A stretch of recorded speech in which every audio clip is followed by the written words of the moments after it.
मंडळी तयार राहा, कारण आजचा धमाकेदार प्रीकॅप तुम्हाला अक्षरशः श्वास रोखायला लावेल. तू ही रे माझा मित्वाच्या 19 नोव्हेंबरच्या भागात उलगडणार आहे असा ट्विस्ट, ज्यात फक्त कट नाही, फक्त नाटक नाही, नजरेसमोर जे घडलं ते पाहून तुमचे डोळे सरळ पांढरे होतील. लावण्याने अर्णवला ताब्यात घेण्यासाठी आखलेला विषारी डाव कसा उलटला आणि ईश्वरीने कशा ज्वालासारख्या रूपात दणका दिला, हे सगळं तुम्ही आज पाहणार आहात. त्यामुळे शेवटपर्यंत व्हिडिओ बघा आणि लाईक, शेअर, सबस्क्राईब करायला विसरू नका. भयंकर कट आणि ईश्वरीची वादळासारखी एंट्री.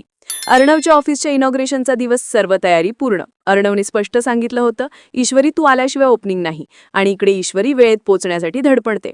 पण पडद्यामागे सगळं वेगळंच शिजते. राकेश मामी तिचा रस्ता अडवण्याच्या तयारीत, तर लावण्या ब्लॅक साडीमध्ये विष ओतणाऱ्या डोळांनी आपला सर्वात मोठा खेळ खेळायला सज्ज आहे.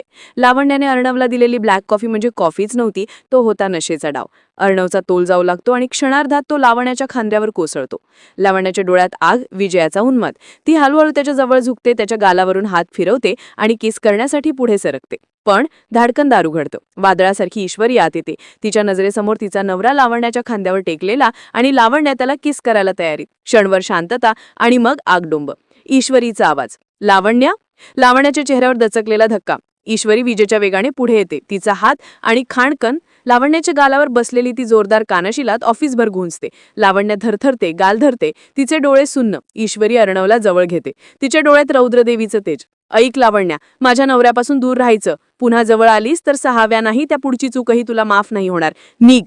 लावण्या मागे सरकते, तिच्या चेहऱ्यावर अपमानाचा, भीतीचा आणि रागाचं वादळ. अर्णव नशेत. ईश्वरी धगधगते आणि लावण्याचे प्लान सुधळलेत. आता पुढे काय? अर्णव शुद्धीवर आल्यावर हे सगळं आठवेल का? लावण्या नवाडावर रचणार का? आणि ईश्वरी अर्णवचं नातं आता कुठे जाणार? मंडळींनो, तुमचं मत काय आहे? पुढचा भाग नक्की बघा. शेवटपर्यंत व्हिडिओ बघा आणि लाईक, शेअर, सबस्क्राईब करायला विसरू नका.